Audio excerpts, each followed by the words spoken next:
안녕하세요. 이혼의 아픔을 이겨내고 행복한 인생을 살아가고 있는 30대 여자입니다. 어렸을 땐 돈을 많이 벌어 좋은 집에서 살고 남들에게 떵떵거리며 사는 삶이 성공한 인생이라고 믿었어요. 막상 어른이 되어보니 그보다 더 성공한 인생은 따로 있더라고요. 그건 바로 가족에게 받는 스트레스와 걱정이 없는 삶이었어요. 기쁜 일이 있으면 함께 기뻐하고 슬픈 일이 있으면 나눠야 할 가족에게서 슬픔과 분노만을 받게 되니 그것만큼 불행한 삶이 또 없더라고요. 다들 예상하다시피 남편과 시댁 이야기 맞습니다. 지금은 이혼하여 남남이 되었지만 한때는 저를 힘들게만 하던 가족이었던 사람들의 이야기 한번 들어보실래요? 저와 남편은 엄마 친구의 아들과 딸 사이였어요. 엄마와 시모는 한 동네에서 자란 친구 사이였는데 그 때문에 저와 남편도 어릴 때부터 자연스럽게 가깝게 지내게 되었죠. 그러다 15살이 되던 해에 이사를 가면서 잊고 지냈는데 우연히 다시 만나 결혼까지 하게 되었습니다. 워낙 오랫동안 알고 지낸 사이라 그런지 결혼 자체는 좋은 분위기에서 진행되었어요. 친정아빠도 시부도 돌아가신 터라 서로 의지하며 지내면 좋겠다는 생각이 들 정도로 가족 같은 분위기였죠. 그런데 그게 다 연기였더라고요. 한없이 저를 아껴주던 엄마 친구였던 이모는 시모의 타이틀을 달자마자 혹독한 시모로 변신하여 시집살이를 시키기 시작했거든요.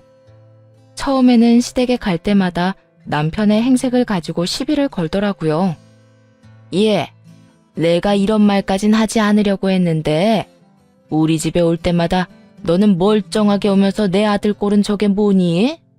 너 설마 내 아들 돈까지 다 빼앗아서 용돈도 안 주는 거니? 그렇지 않고서야 내 아들이 저렇게 후줄근하게 다닐 리가 없잖아. 아니에요. 저희 돈 관리 따로 해요. 남편이 그러자고 했고요. 그리고 행색이 저런 건 자다 일어난 그대로 어머님 댁에 와서 그런 거고요. 제가 아무리 그래도 이건 너무 심하다고 귀에 딱지가 않게 말했는데 소용없더라고요. 아시잖아요.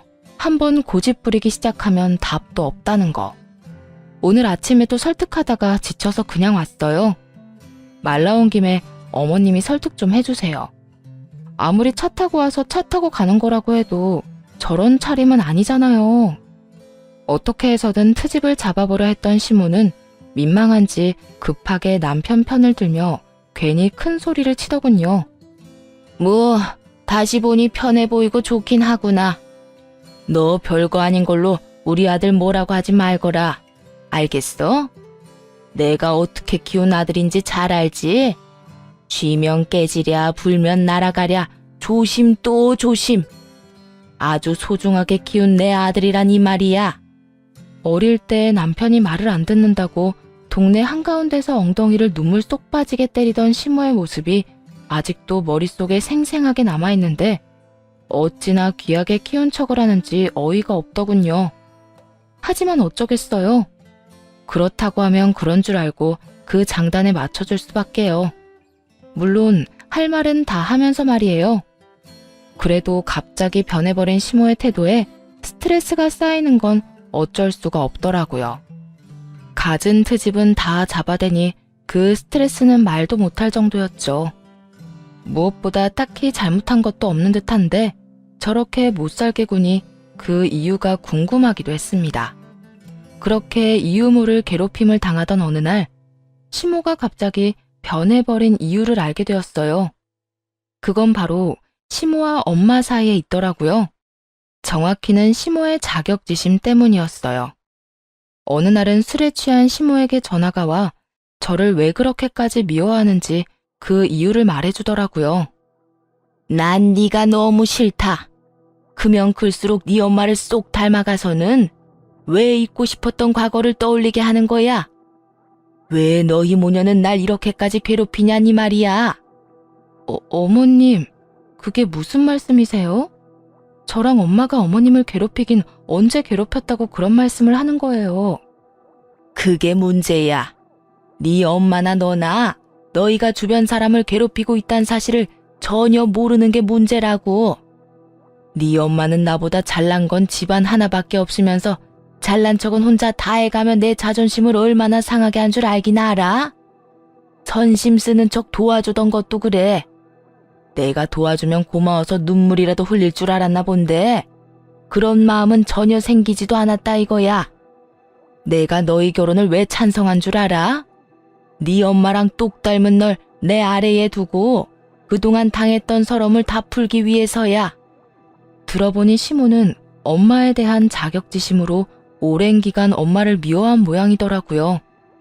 저에게는 엄마가 시모와 어릴 때부터 함께 자라 자매나 다름이 없다고 늘 이야기했었는데 말이죠. 그제야 시모가 왜 그렇게 저를 못 잡아먹어 안달인지 알았네요. 그 이후 시모는 그 말을 기억하지 못하는 듯 하더군요. 저 역시 굳이 이야기를 꺼내진 않았어요. 시모의 그릇된 마음에서 품게 된 자격지심이라고 해도 가난했던 그 시절 얼마나 엄마가 부럽고 또 질투가 났으면 저런 감정까지 가지게 됐을까 안쓰럽기도 했으니까요. 무엇보다 사랑하는 남편의 엄마이기에 제가 조금 더 참고 넘어가자 했던 것이었어요. 그런데 시모는 점점 더 심하게 괴롭히기 시작했고 그 때문에 처음 먹었던 마음이 사라지는 건 한순간이었죠. 일이란 일은 다 저에게 시키는 것도 모자라 막말까지 서슴없이 하기 시작했으니까요. 남편에게 도움을 구해봤지만 소용없는 짓이었어요. 팔은 안으로 굽는다더니 남편은 그저 시모 편만 들기 바쁘더군요. 당신이 어머님한테 말 좀 잘해주면 안 돼? 무슨 말? 나한테 일 좀 그만 시키라고. 내가 말해봤자 싸움만 될 것 같고. 당신이 중간에서 잘 좀 말해주면 좋잖아. 나 진짜 힘들어서 그래. 우리 엄마가 당신한테 일을 시키면 얼마나 시킨다고 그러냐? 저번 주에는 급한 일 있다고 나 혼자 집에 오래서 갔더니 일주일 동안 먹을 반찬 다 하라고 그랬고 이번 주엔 반찬도 모자라서 대청소까지 하고 왔어. 지난달엔 무슨 날도 아닌데 동네 분들 다 모아서 잔치한다고 나 혼자 음식 다 하느라 몸살까지 났던 거 기억 안 나? 가면 갈수록 나아지는 게 아니라 정도가 심해지잖아. 그러니까 당신이 좀 말해줘. 내가 오죽 힘들었으면 당신한테 도와달라고 하겠어? 그냥 좀 해드려라. 들어보니까 죽을 만큼 힘든 일 시키는 것도 아니고 다 할 만한 일 시키는구만. 뭐 그거 가지고 우는 소리를 내냐? 친정 일은 시키지 않아도 다 나서서 하면서 지금 우리 엄마랑 당신 엄마랑 차별하는 거야 뭐야? 당신이 뭘 몰라서 그러는데 집안일이란 게 얼마나 힘든지 알아? 그리고 우리 엄마가 나한테 그런 일 시키는 거 봤어? 딸 사위 고생할까봐 워낙 혼자서 뭐든 해결하려고만 하니까 내가 나서서 도와드리는 거 아니야. 사사건건 내 손 빌려 다 해결하려는 어머님이랑 같은 줄 알아? 당신 지금 그 말 선 넘는 말인 건 잘 알지? 나 지금 기분 상당히 나빠. 내 기분도 지금 상당히 나빠.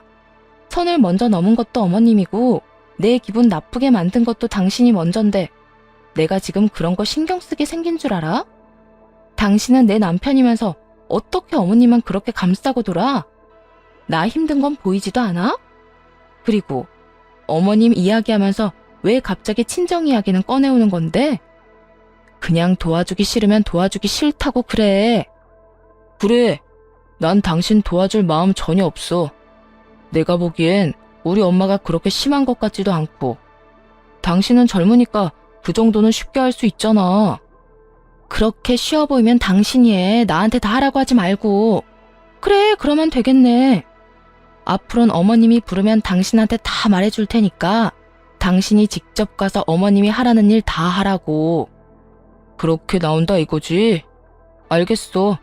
앞으로는 우리 집은 내가 챙길 테니까 당신 집은 당신 혼자 챙겨. 원래도 저희 집도 제가, 시댁도 제가 챙기고 있었는데 뭘 모르는 남편은 본의 아니게 제일 골칫거리였던 짐을 덜어주게 되었죠. 그 후 시모의 연락이 올 때마다 남편에게 떠넘겼고 반발이 있긴 했지만 남편을 탓으로 넘겨버리니 시모도 별말 하지 못하더군요. 그렇게 괴롭힘에서 벗어났다고 생각했는데 그것이 시작이었죠. 사건의 시작은 친정에 있는 소파를 바꿔주면서부터였어요. 제가 어릴 때부터 썼던 소파였던 터라 많이 낡고해져 월급 모은 돈으로 소파를 바꿔드리게 됐죠. 생활비나 공동돈은 전혀 쓰지 않고 말이죠. 각자 집은 각자 챙기자는 규칙을 전혀 어기지 않기 위함이었어요.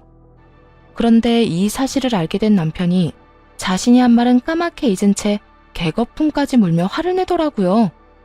당신 너무하는 거 아니야? 장모님만 당신 엄마가 아니잖아. 이제 우리 엄마도 당신한테 엄마 같은 존재 아니야? 소파를 바꿔주려거든 양쪽 엄마 똑같이 바꿔줘야지. 어떻게 친정만 쏙 바꿔줄 수가 있어? 딴 말 나오지 않게 각자 집은 각자 잘 챙기자고 먼저 제안했던 건 내가 아니라 당신이야. 난 그 약속 그대로 우리 친정 소파 바꿔주는데 당신 돈은 10원짜리 하나 쓰지 않았고 난 약속대로 한 것뿐인데 왜 당신이 나한테 화를 내? 내가 말한 뜻은 약간의 노동과 용돈 정도는 알아서 챙기자는 것이었어. 이렇게 집안 가구까지 바꿔줄 거란 생각은 전혀 하지 못했단 말이야. 그러니까 잔말 말고 우리 엄마 집에도 소파 바꿔드려. 우리 엄마 지금 당신 집에 가서 새 소파 보고 부러워서 나한테 매일같이 닥달하고 있단 말이야. 그건 당신 사정이고 애초에 그 말 꺼낸 사람은 당신이니까 그렇게 소파가 사드리고 싶으면 당신도 나처럼 돈 모아서 사드려. 나도 1년 꼬박 모아서 사드린 거니까. 당신 진짜 이렇게 치사하게 나올 거야? 먼저 치사하게 나온 사람이 누군데 이래. 그러게 그딴 제안을 하래?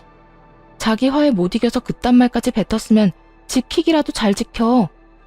뱉은 말이 있긴 하니 남편도 더는 화를 내진 못했습니다. 그 대신 대책도 없이 카드로 시댁에 똑같은 소파를 사주더라고요.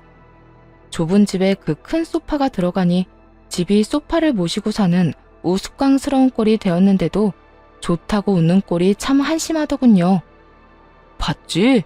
나도 그 정도 능력은 된다 이거야. 아, 답답하다 답답해. 당신 카드 할부로 샀다고 해도 그게 다 빚인 거 몰라? 그 돈을 어떻게 갚으려고 그래?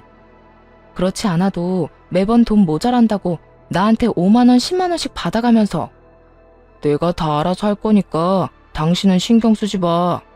50만 원, 100만 원씩 주는 것도 아니면서 생색내기는. 생색내는 게 아니라 걱정되어서 하는 말이잖아. 그렇게 걱정이 됐으면 당신이 소파 바꿔줬으면 됐잖아. 어쨌든 이미 결제는 했고 엄마도 좋아하니까 더는 군말하지 마. 나 지금 기분 엄청 좋거든. 당신 때문에 이 기분 망치기 싫어. 그거 아세요? 내 남편이 이렇게 한심하고 철딱서니가 없는 인간인데다 대화가 통하지 않는 인간이란 걸 깨닫고 나면 더는 설득하고 싶지도 잔소리하고 싶지도 않아진다는 거. 제가 딱 그렇더군요. 더는 뭐가 옳고 그른 것인지 설명하고 싶지도 않았고 통하지 않는 대화를 이어나가고 싶지도 않더라고요. 그렇게 부부 사이의 대화가 줄어가는 사이 남편은 고삐 풀린 망아지처럼 시모가 조금만 우는 소리를 하면 뭐든 다 해주는 호구가 되었습니다. 카드 한도 끝까지 쓴 것은 물론이고 대출까지 내어 시모의 사치를 도와줬는지 어느 순간부턴 생활비조차 주지 않더라고요. 결국 그 문제가 또 싸움이 되었고요. 당신 생활비 왜 입금 안 해? 한두 달이야 힘든가 보다 하고 넘어갔지만 석 달째 말도 없이 생활비 안 주는 건 못 참아. 없는 걸 어떻게 해. 카드값에 이것저것 내고 나면 쓸 돈도 없어. 당신은 내가 생활비 내다가 신용불량자라도 되길 바래? 그러게 누가 대책도 없이 어머님 해달라는 거 다 해주라고 했어? 결혼한 사람이 효자 노릇하겠다고 가정엔 최소한의 도리도 안 하겠다는 게 말이나 된다고 생각하냐고. 아 몰라. 난 돈 없으니까 알아서 해. 그렇게 닥달해도 돈 안 나와. 빚 때문에 생활비 한 푼 못 내놓는 주제에 당당하기는 어찌나 당당한지 기가 다 막히더라고요. 화가 난 저는 그날 이후 남편이 집에서 밥 한 톨 못 먹게 했네요. 남편은 밥을 차려주지 않으면 혼자 챙겨 먹을 리 없는 게으른 인간이었고 돈이 없으니 밖에서 사 먹지도 못해 그저 쫄쫄 굶는 신세가 되어버렸던 것입니다. 상황이 그렇게 되니 남편은 시모에게 이런 사실을 알렸고 화가 난 시모가 집으로 찾아와 난동을 부리기 시작했죠. 너 제정신이니? 어떻게 남편을 굶길 수가 있어? 네가 그러고도 결혼한 주부라고 할 수 있는 게야? 주부니까 이러는 거예요. 남편이 생활비를 3달째 주지 않고 있는데 무슨 돈으로 생활을 하며 무슨 돈으로 밥상을 차리겠어요? 그게 무슨 소리야? 잘난 우리 아들이 생활비를 안 주다니. 어디서 그런 말도 안 되는 거짓말을 하는 게야? 아, 그 와중에 어머님께는 아무 말도 안 한 모양이네요. 어머님 그 잘난 아들, 어머님이 우는 소리만 하면 뭐든 다 사주는 바람에 지금 신용불량자 되게 생겼대요. 그래서 생활비도 못 주고 있는 거고요. 이제 속이 시원하세요? 아들한테 이거 사달라 저거 사달라 사치 부리다가 그 아들이 신용불량자 되게 생기니까 속이 시원하시냐고요. 하여튼 전 앞으로도 생활비 한 푼 못 주는 남편한텐 밥상 차려줄 생각 없으니까 아들 굶겨 죽일 거 아니면 아들한테 돈 좀 그만 뜯어내시라고요. 아들이 신용불량자가 된다는 말이 꽤 충격적이긴 했는지 시모는 쫓겨나면서도 내내 말이 없었고 대신 시모에게 상황을 전해들은 남편이 머리 끝까지 화난 상태로 집으로 와 저를 몰아붙이기 시작했죠. 당신이 뭔데 우리 엄마를 이 집에서 내쫓아. 그리고 내 사정은 왜 이야기하고 난리야? 당신 때문에 우리 엄마가 나 걱정하잖아. 이게 뭐야? 돈은 돈대로 쓰고 걱정거리만 안겨주고 말이야. 상황이 이렇게 됐으면 당연히 걱정 정도는 해야지. 당신이 그런 꼴이 된 게 다 어머님 사치 때문인데. 그리고 우리가 이렇게 서로를 못 잡아먹어 안달이 난 것도 다 어머님 탓이잖아. 당신이랑 우리 가정이 이 모양 이 꼴이 났는데 내가 그 정도 말도 못해? 아무리 그래도 난 당신이 우리 엄마한테 함부로 구는 꼴 못 봐. 당장 우리 엄마한테 찾아가서 그딴 식으로 굴어서 죄송하다고 빌어. 뭐? 빌어? 생활비도 제대로 못 내는 주제에 어디서 큰 소리야. 양심이 있어 없어? 지금 빌어야 하는 사람은 내가 아니라 당신이랑 당신 엄마니까 나한테 헛소리할 시간에 당신 빚이나 어떻게 할지 고민해봐. 진짜 신용불량자 되기 전에. 상황이 급하긴 급한지 한동안 남편은 조용하더라고요.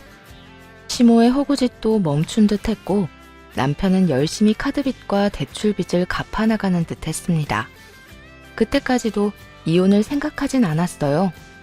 빚이야 갚으면 되고 이번 일을 계기로 다신 저런 짓을 하지 않고 반성이란 걸 할 거라며 기대 아닌 기대를 했었으니까요.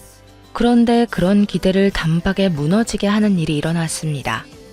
그 시작은 엄마가 TV를 바꾸면서였어요. 대체로 친정의 가전 가구는 제가 어릴 때부터 쓰던 것들이라 하나둘 고장이 나는 상황이었고 소파를 시작으로 TV까지 고장이 나버렸죠. 평소에 TV 보는 것이 낙이시던 엄마는 이왕 바꾸는 김에 크고 좋은 TV로 바꾸셨습니다. 그걸 본 시모는 또 시동을 걸기 시작했고 시모의 닥달에 남편이 또 난리를 부리더군요. 장모님께 TV 사줬다는 게 사실이야? 60인치는 그냥 넘는다고 하던데 당신 진짜 너무한다. 나는 빚 갚느라고 등골이 휘는데 그런 돈 있으면 날 도와줘야 할 거 아니야. 그리고 내가 저번에도 말했지? 당신 엄마만 챙기지 말고 우리 엄마도 똑같이 챙겨주라고 했었잖아. 당신이 신불자가 됐든 말든 각자 집은 각자 챙기기로 한 약속은 변함없거든? 그리고 난 TV 바꿔준 적도 없어. 그 TV는 엄마 돈으로 엄마가 산 거라고. 이젠 거짓말까지 하냐? 장모님처럼 검소한 사람이 그렇게 큰 TV를 샀다는 걸 누가 믿어? 못 믿겠으면 우리 엄마한테 직접 물어보든가. 하여튼 난 사준 적도 없으니까 그런 줄 알고 생떼 그만 부려. 생떼라고 했냐? 당신이 제대로 된 생떼를 본 적이 없는 모양인데 이제부터 제대로 보여줄게. 우리 엄마 TV 사줘. 사달라고. 장모님이랑 똑같은 TV 사달라고. 살면서 머리가 지끈한 경험은 그때가 처음이었어요. 아들도 아니고 남편이 때를 부리며 되지도 않은 요구를 하는데 엉덩이를 있는 힘껏 차주고 싶은 심정이었습니다.